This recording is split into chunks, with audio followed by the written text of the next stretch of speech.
तेरी मेरी कहानियाँ से सभी अपडेट पाने के लिए बेल आइकन दबाएं। आज की कहानी है पिता अफसर है तो क्या, यह तो अनपढ़ माँ की बेटी निकली। बेटा, यह सब तैयारियां कैसी? क्या घर में कोई मेहमान आ रहा है? दिनकर जी ने बेटे रोहन से पूछा, पर जवाब बहू का आया। हर बात में टोका टाकी की तो इनकी आदत हो गई है। कहने भर को ही पुरुष हैं, नहीं तो आदतें तो सारी औरतों की हैं तुम्हारे पिताजी में। दिनकर जी सोचने लगे, ऐसा भी क्या गलत सवाल पूछ लिया उन्होंने जो बहू ने उन्हें ऐसा ताना दे दिया। खुद तो वह अपमान का घूंट पीकर चुप रह गए, पर उम्मीद से बेटी की तरफ देखने लगे, शायद वह पत्नी को कुछ कहे। पर हर बार की तरह रोहन चुप रह गया और शशि बोली, आज मेरे पिताजी आ रहे हैं, उन्हें कुछ ज़रूरी चेकअप करवाना है। उनके सामने थोड़ी शालीनता से रहिएगा, और हाँ, आपको उनके साथ ही खाना होगा। कहीं खाना देखकर बेसब्रों की तरह उस पर टूट मत पड़िएगा, नहीं तो पिताजी क्या सोचेंगे। हम आपको भरपेट खाना भी नहीं देते। वह पहली बार यहाँ आ रहे हैं, इसीलिए आपकी तरफ से कोई शिकायत नहीं मिलनी चाहिए। बहू ने उन्हें लगभग धमकाते हुए कहा। बहू उन्हें इस तरह से डांट रही थी जैसे वह कोई छोटे बच्चे हों, और बेटा रोहन चुपचाप खड़ा पिता का यह अपमान होते देख रहा था। पर यह कौन सा पहली बार है? जब से शशि इस घर में बहू बन के आई है, तब से यही तो हो रहा है उनके साथ। गलती भी उन्हीं की है। उन्होंने ही तो शशि को रोहन के लिए पसंद किया था, पर केवल 3 वर्ष में ही उन्हें अब अपने निर्णय पर पछतावा हो रहा है। शशि के पिताजी से एक समारोह में मुलाकात हुई थी, और वह उनसे इतने प्रभावित हुए कि जब उन्होंने रोहन के लिए अपनी बेटी का जिक्र किया तो वह तुरंत तैयार हो गए। सोचा, जिस लड़की का पिता अफसर हो उसके संस्कार भी ऊंचे होंगे। और फिर यह भी सच है, रोहन की नौकरी ससुर जी की सिफारिश पर ही लगी है, और इसी बात पर शशि ने ससुर और पति दोनों को दबा रखा है। रोहन शादी के समय पढ़ा लिखा बेरोजगार युवक था, पर कर्नल साहब ने छोटा परिवार देखकर बेटी के लिए रोहन को चुन लिया, क्योंकि नौकरी तो उनके हाथ में ही थी। और शादी के 2 महीने बाद ही रोहन को एक सरकारी दफ्तर में नौकरी भी मिल गई। बस फिर क्या था, घर और रिश्तेदारी में शशि के पिताजी के नाम का डंका बजने लगा। सभी ने आते ही शशि को पलकों पर बिठा लिया। जिसे देखो वही शशि की चमचागिरी में लगा रहता। सभी चाहते कि शशि अपने पिता से सिफारिश करे और उनके बेटे या बेटी को सरकारी नौकरी दिलवा दे। इसका परिणाम उनके लिए अच्छा नहीं रहा। बहू बात बात पर उन्हें तिरस्कृत करने लगी। अगर वह किसी रिश्तेदार के सामने कुछ कहते भी तो सब सामने तो उनके लिए हमदर्दी जताते, पर बहू के सामने उसी का पक्ष लेते। रोहन के विवाह से 2 वर्ष पहले पत्नी भी साथ छोड़कर चली गई थी। तब से दिनकर जी किसी तरह से नौकरी और घर में सामंजस्य बैठा रहे थे। सोचा था बहू आएगी तो उनके कष्ट दूर हो जाएंगे, पर यहाँ तो उनकी समस्या और बढ़ गई थी। बहू के होते हुए ससुर घर के काम करते, रिश्तेदारों के सामने भी शशि उन्हें नीचा दिखाने से बाज नहीं आती।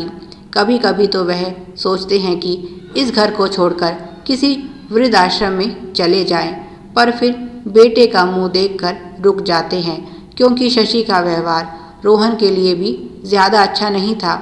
उसे भी वह बात बात पर डांट देती और नौकरी से निकलवाने की धमकी देती।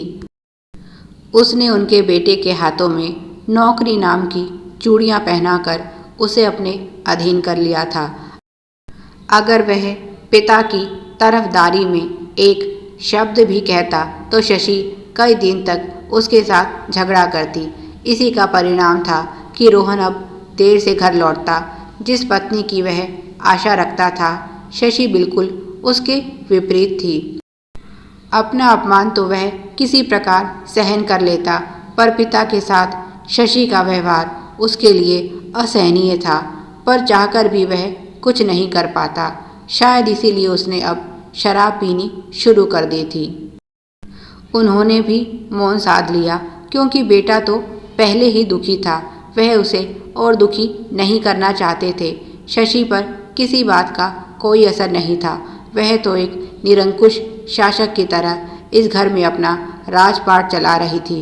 उसके इस व्यवहार के पीछे उसके घर वालों का हाथ है। यही सोचकर कभी दिनकर जी ने उसके पिता से भी इस बारे में कुछ नहीं कहा। पर आज जब यशपाल जी आए और बेटी की जगह उसके ससुर ने उन्हें पानी पिलाया तो थोड़े हैरान हुए। बाद में चाय भी दिनकर जी लेकर आए तो उन्होंने पूछा, शशि कहाँ है? देख रहा हूँ जब से आप ही काम कर रहे हैं, उसे बुलाइए। वह कुछ कहते इससे पहले शशि बोल पड़ी, बस पिताजी, रसोई में आपके खाने की व्यवस्था कर रही थी, इसीलिए चाय और पानी देकर पिताजी को भेज दिया। वैसे भी पिताजी को यह सब कार्य करने का बहुत शौक है। यह बात सुनकर दिनकर जी का माथा ठनका। बहू अपने पिता से झूठ क्यों बोल रही है, और उन्हें समझ आया, शायद एक यही व्यक्ति है जिससे शशि डरती है। हो सकता है इस घर में क्या क्या हो रहा है इसकी जानकारी भी इन्हें ना हो। मुझे पता लगाना होगा। क्या बेटी के इस व्यवहार में यशपाल जी का भी हाथ है? रात को शशि ने अपने पिता के सोने की व्यवस्था एसी वाले कमरे में की, पर कर्नल साहब नहीं माने और बोले, जहाँ तुम्हारे ससुर सो रहे हैं मैं भी वहीं सोऊंगा। और जब वह दिनकर जी के कमरे में आए तो कुछ पल को चुप हो गए। एक पुरानी सी खटिया, उस पर बिछाई गई फटी हुई चद्दर, सजावट के नाम पर कमरे में केवल रोहन की माताजी की तस्वीर। शशि समझ गई कि पिताजी क्या सोच रहे हैं और बोली, ससुर जी बहुत ही सादगी पसंद इंसान हैं। दिनकर जी भी समझ गए कि अब ऊंट पहाड़ के नीचे आया है। आज तो वह इस अवसर को हाथ से नहीं जाने देंगे और बहू की सारी सच्चाई उसके पिता के सामने बता देंगे। पर शशि बहुत चालाक थी। जब तक दोनों को नींद नहीं आई तब तक कमरे से गई ही नहीं, और दोनों के बीच उस दिन कोई बातचीत संभव नहीं हुई। अगले दिन कर्नल साहब को चेकअप के लिए जाना था। उन्हें सीने में दर्द की शिकायत थी। रोहन के साथ वह सुबह जल्दी ही घर से चले गए। कर्नल साहब यहाँ 3 दिन के लिए आए थे। 2 दिन तो अस्पताल के चक्कर काटने में लग गए और एक दिन शशि ने बाहर घूमने का प्रोग्राम बना लिया, और इस तरह उनके जाने का समय आ गया और दिनकर जी उनके सामने अपने मन की व्यथा नहीं सुना पाए। रेलवे स्टेशन पर भी शशि उनके साथ थी। शायद कुछ बात हो सके, यही सोचकर दिनकर जी भी उन्हें रेलवे स्टेशन छोड़ने आए थे। कर्नल साहब भी समझ रहे थे कि शायद दिनकर जी उनसे कुछ कहना चाहते हैं, पर शशि की उपस्थिति शायद उन्हें रोक रही है। उन्होंने शशि से कहा, बेटी 2 कप चाय ले आओ। रोहन चाय लेने चला गया तो उन्होंने शशि से कहा, देखो उधर अखबार वाला बैठा है, जाओ मेरे लिए अखबार लाओ। और कुछ देर के लिए शशि चली गई। तब कर्नल साहब बोले, दिनकर जी, अगर मैं गलत नहीं तो शायद आप मुझसे कुछ कहना चाहते हैं। क्या मेरी बेटी ठीक से आपकी देखभाल नहीं कर रही?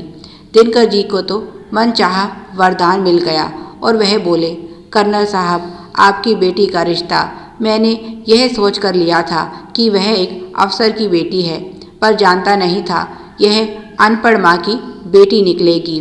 जब से यह बहू बनके मेरे घर आई है, इसने हम दोनों पिता पुत्र का जीना दुश्वार कर दिया है। मुझे अपने ही घर में नौकर बना दिया है। वह कुछ और कह पाते कि शशि लौट आई और दोनों चुप हो गए। कुछ समय बाद कर्नल साहब की ट्रेन भी आ गई। जाते जाते उन्होंने दिनकर जी से कहा, अपना ध्यान रखिएगा, जल्दी ही मैं फिर आऊँगा। दिनकर जी मुंह लटकाकर घर लौट आए कि बहू के पिता ने भी उसे कुछ नहीं कहा। अगर वह अपनी बेटी को समझाते तो शायद कुछ तो फर्क पड़ता।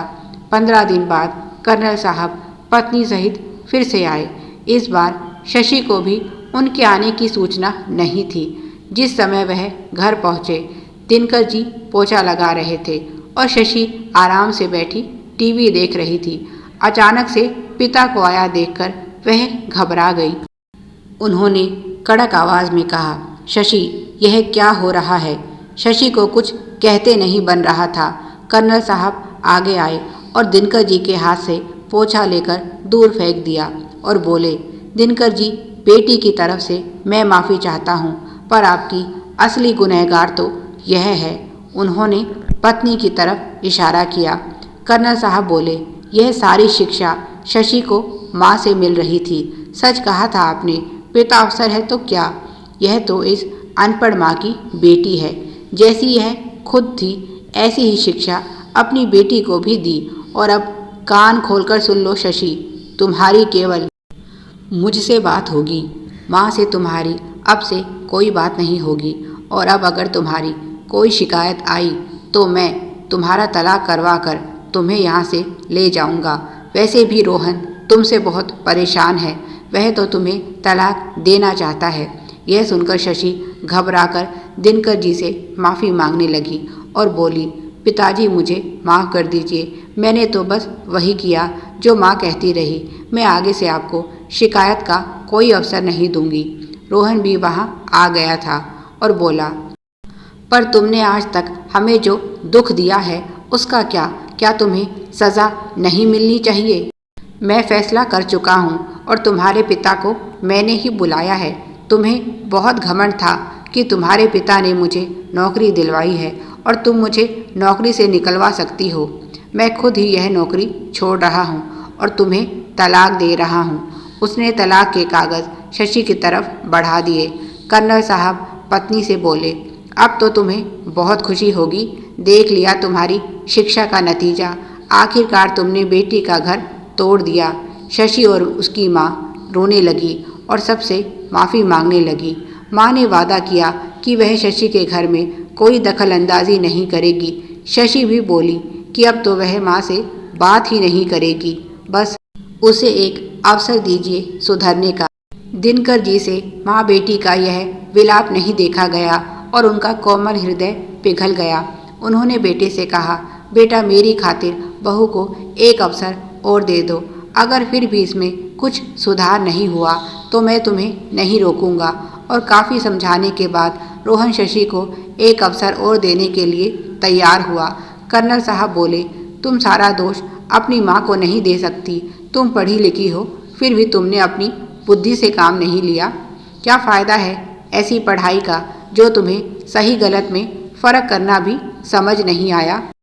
आखिर में यही फैसला हुआ, अगर शशि ने खुद में सुधार नहीं किया तो रोहन उसे तलाक दे देगा। साथ ही पिता के घर के दरवाजे भी उसके लिए हमेशा के लिए बंद हो जाएंगे। और इस तरह से कर्नल साहब ने पत्नी और बेटी दोनों की अकल ठिकाने लगा दी। रोहन अपने ससुर जी का एहसानमंद था। जब वह उन्हें दिखाने अस्पताल ले गया था तो सारी सच्चाई उन्हें बताई। तब कर्नल साहब ने रोहन से वादा किया था कि वह इस समस्या को सुलझा देंगे और यह भी कहा था, बेटा, केवल शशि को डांटने से कुछ नहीं होगा।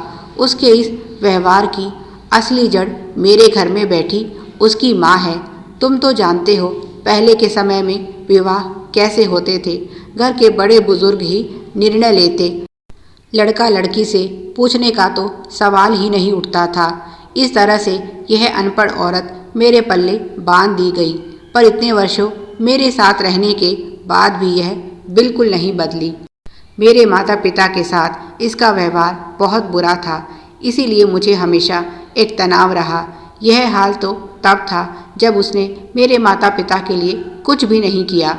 घर में नौकर चाकर थे उनकी देखभाल और सेवा करने के लिए, पर फिर भी यह उन्हें कुछ ना कुछ सुनाकर दुखी करती रहती थी। और यही सब इसने शशि को भी सिखा दिया। मैं तुम्हारी स्थिति अच्छे से समझ रहा हूँ। जिस तनाव में मैंने जीवन गुजारा है वह तुम्हारे साथ नहीं होने दूंगा। मैंने तो सोचा था बेटी पढ़ी लिखी और समझदार है, पता नहीं था कि वह माँ के इशारों पर चलकर अपने ही घर में कलेश रखेगी। जब तक दोनों माँ बेटी को ठीक से समझाया नहीं जाएगा यह सुधरने वाली नहीं। और उनके कहने पर ही रोहन ने तलाक के यह कागजात बनवाए। अगले दिन ही वह घर लौट आए और अब अक्सर ही दिनकर जी से बात करते, उनका हालचाल पूछते। शशि भी सुधर गई थी और उसने माँ से बात करनी बंद कर दी थी। कभी कभी पिता की उपस्थिति में माँ उसके साथ बात करती तो बस हाँ हूँ ही करती। अब शशि समझ चुकी थी, अगर राज करना ही है तो ससुराल वालों के मन पर करे। इस ईंट पत्थर के मकान पर राज करने के चक्कर में वह अपना घर और परिवार लगभग खो चुकी थी। Please like, share and subscribe. Thanks for watching.